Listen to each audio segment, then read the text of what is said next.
Savannah Moore had only 20 minutes left on her break. Her feet ached from the morning shift at the bookstore, and she still had to report for her second job at the grocery store later. With a worn-out backpack slung over her shoulder and a half-eaten granola bar in hand, she navigated through the buzzing food court of downtown Seattle's Rainview Mall. She wasn't looking for trouble, just a quiet seat and maybe a moment to breathe. But then she saw him. A young boy, no older than 9, sat alone at a table near the fountain. A tray of chicken tenders and fries sat untouched in front of him, the drink sweating through the napkins beneath it. His arms were stiff at his sides, his mouth twitching as though he wanted to speak but couldn't. Silent tears rolled down his cheeks, unnoticed by the crowd. Savannah slowed, heart tugging in her chest. She looked around. No adult nearby, no parent rushing over. People passed him like he didn't exist.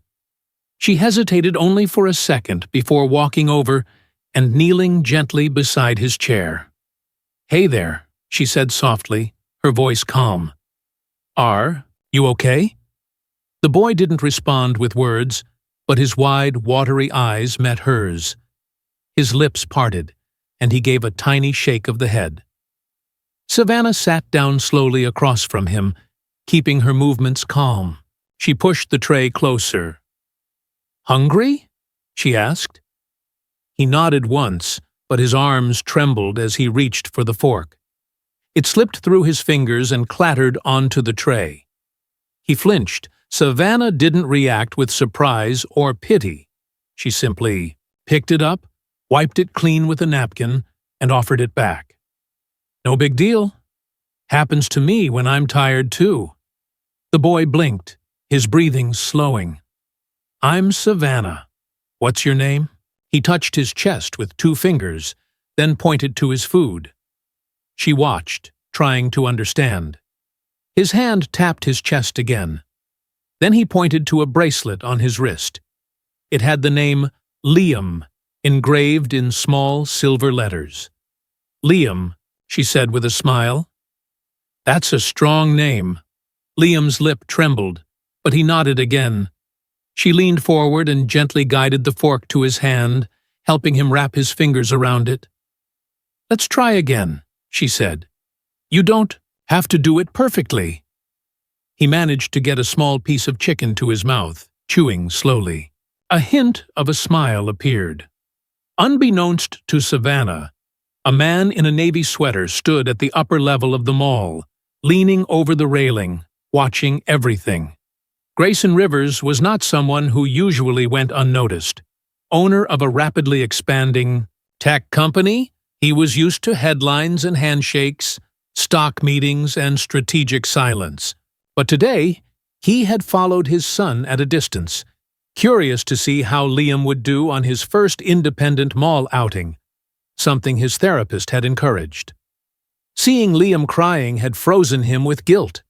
He had failed to predict the moment, to act fast enough.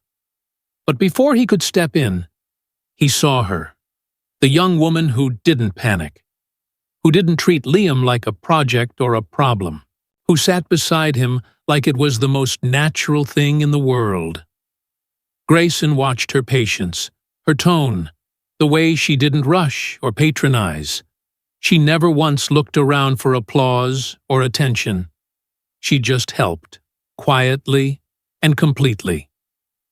Savannah, unaware of the eyes on her, now opened a napkin and helped Liam wipe his chin, smiling like it was a sunny afternoon and not a chaotic mall. For the first time in a long while, Grayson felt still. Down below, Liam let out a soft laugh, barely audible but real. Savannah joined in, her own laughter low and kind. Neither of them knew how much that moment would ripple, but Grayson did, and he wasn't going to forget her. Grayson Rivers didn't descend the escalator right away. He stood still for a long moment, watching the two at the table like a scene frozen in time. Liam was eating slowly now, messy but determined. The young woman beside him kept encouraging him with simple gestures and soft words that made him sit straighter, more confident. With every bite, it was rare for Grayson to be moved by strangers. In his world of high-stakes deals and carefully measured relationships, kindness was often transactional. But this felt different, real, unplanned. Finally, he walked down, his steps quiet but steady. As he approached the table, Liam spotted him first. A light lit up in the boy's eyes, and he waved his small hand with a grin that spread across his face. Savannah turned, surprised, and instinctively moved aside to let the man approach. "Hi there," Grayson said, his voice even but warm. "I see someone made a new friend." Savannah rose from her seat politely. "I'm sorry." He looked upset. "I didn't see anyone with him, and I just thought I'd check." "You did more than check," he replied. "You helped." His tone was calm, but Savannah could sense the weight behind it. He had a commanding presence, not in an intimidating way, but the kind that made you choose your words carefully. "I'm Savannah," she said, offering her hand. He shook it, firm but respectful. "Grayson! And you've met Liam already." "I have," she said, glancing at the boy with a smile. "He's got a great laugh." Grayson looked at his son, now digging through his fries with both hands. "He doesn't laugh like that with just anyone." There was something in his eyes, part wonder, part sadness. Savannah nodded, sensing there was more to this father-son duo than met the eye. "Thanks for staying with him," he said after a pause. "I know it might have thrown off your plans." "It's okay," she replied. "Honestly, I didn't want to just walk by and pretend I didn't see him. Most people would have." Grayson could have ended the conversation there, but something kept him standing. There was a quality in her voice. No hunger for praise, just sincerity. "You work around here?" he asked, more curious than casual. Savannah nodded. "At the bookstore 2 levels down, part-time, and a grocery shift later tonight." "That's a long day," he said. She chuckled lightly. "Longer when the espresso machine breaks." Grayson studied her. No complaints, no visible bitterness, just tired honesty. "May I buy you a coffee?" he asked. "As a thank you." Savannah looked hesitant for the first time. "You don't have to." "Really?" "I know I don't have to," he said. "I'd like to." She considered it, then slowly sat back down. "All right, just one, though. My break's almost up," he ordered from a nearby cafe and returned with 2 cups. Savannah took hers with a quiet, "Thank you," blowing gently on the surface. Liam sipped his juice and leaned against his father's side, visibly content. Grayson's gaze rested on his son for a moment before shifting back. "He has cerebral palsy," Grayson said unprompted. "Motor controls affected. Speech too sometimes. But his mind, it's sharp." Savannah nodded slowly. "I could tell. He's very observant." Grayson smiled faintly. "You noticed more in 10 minutes than some therapists do in weeks." Savannah looked down, unsure how to respond. "I'm not trying to make you uncomfortable," he said quickly. It's rare, the way you were with him." "I just treated him like I would any kid," she replied. "That's the rare part," he said. They sat in a comfortable silence, sipping coffee while Liam hummed to himself beside them. Eventually, Savannah checked the time and stood. "I should head back. It was really nice meeting you both." Grayson stood as well. "Likewise, and thank you again for what you did." Savannah offered a modest smile. "Take care, Liam." The boy waved, his fingers jerky but enthusiastic. Savannah turned and walked back into the crowd, vanishing like any other face in the busy mall. But Grayson didn't move.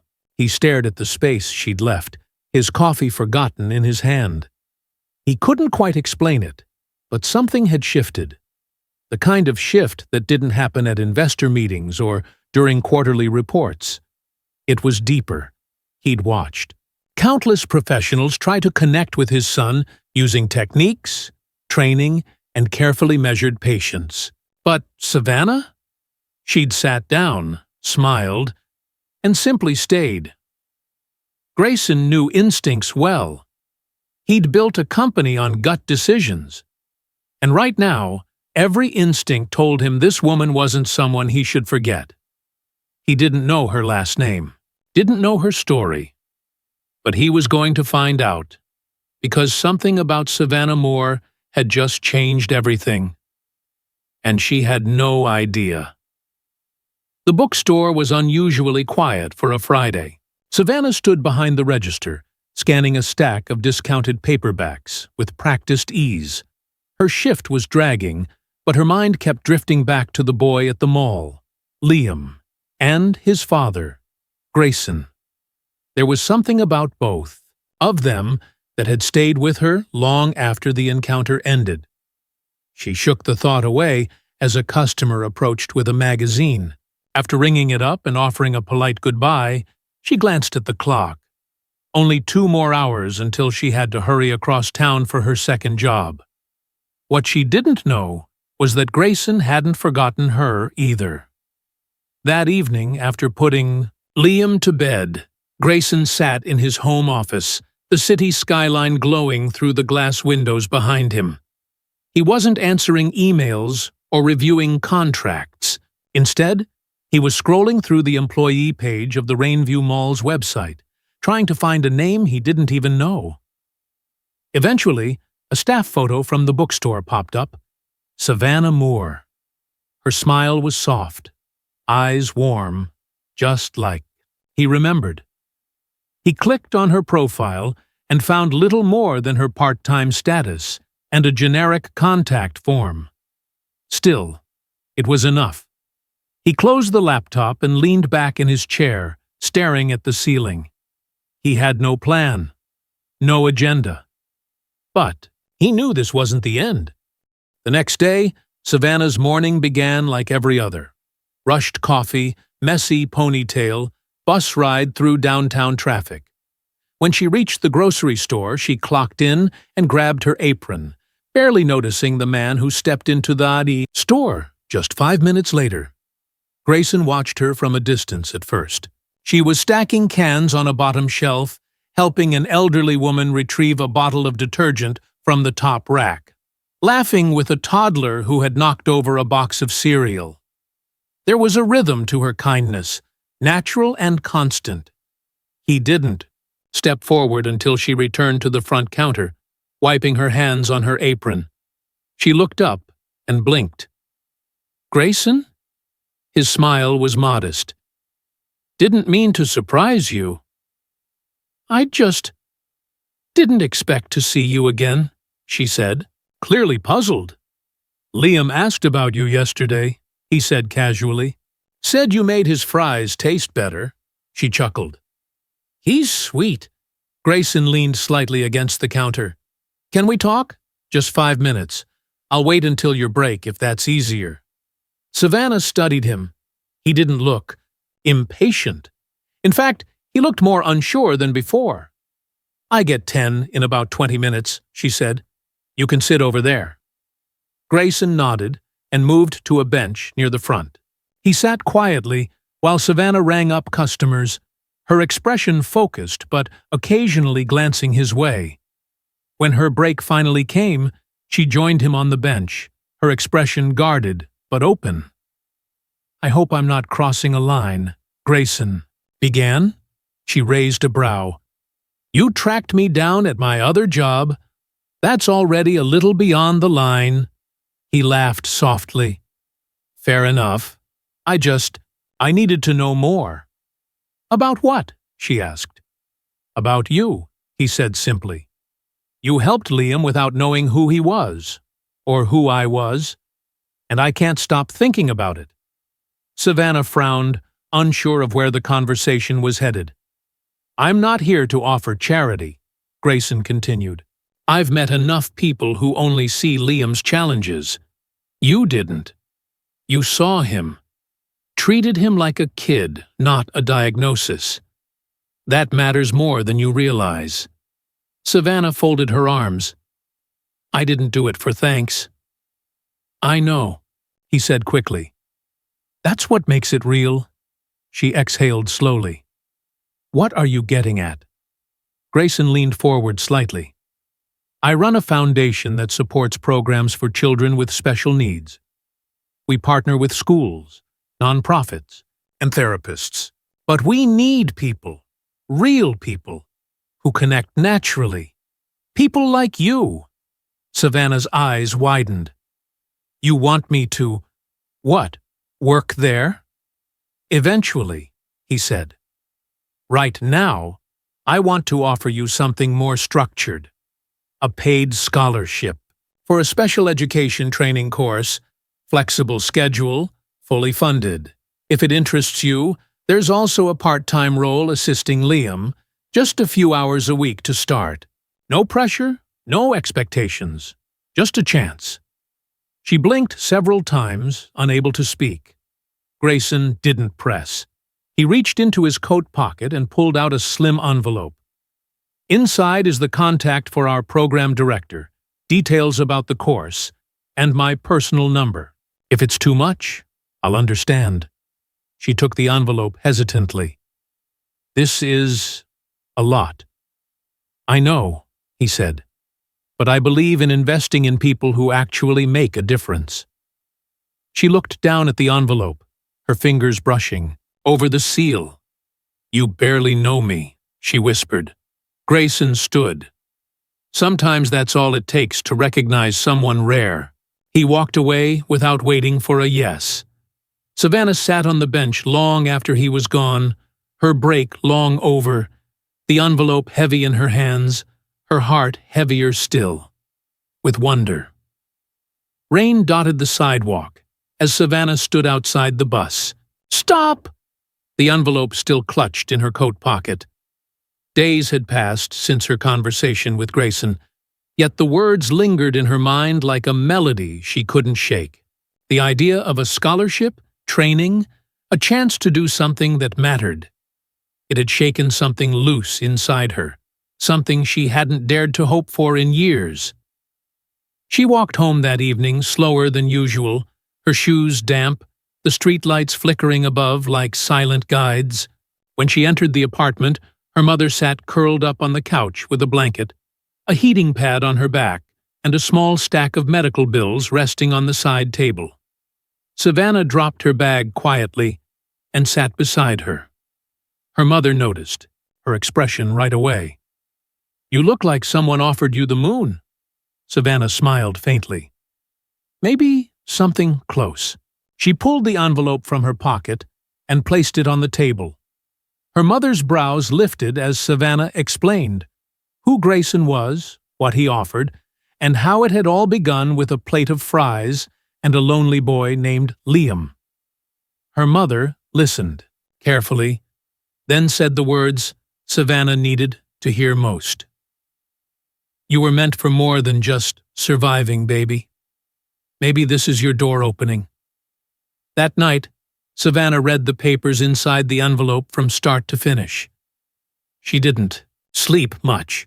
Her thoughts tumbled between excitement and fear, but by morning her decision was clear. 2 days later, she stood nervously outside a tall glass building nestled between office towers downtown. Inside was the headquarters for Rivers Foundation, where dreams were turned into plans and quiet kindnesses were transformed into action. At the front desk, she gave her name.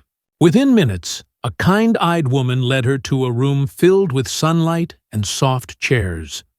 Savannah sat at the edge of one, unsure if she belonged in a place that smelled more like possibility than struggle. Then the door opened, and Liam walked in. His hair was neater this time, his button-down shirt slightly crooked, but clearly chosen with care. When he saw her, his face lit up.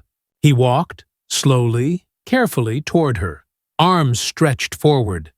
Savannah stood and knelt beside him, letting him wrap his small arms around her neck. Her throat tightened. "Hi, Liam." He didn't say anything. He didn't need to. Grayson entered behind him, smiling more openly than before. "He's been asking about you non-stop." "I missed him too," she said softly.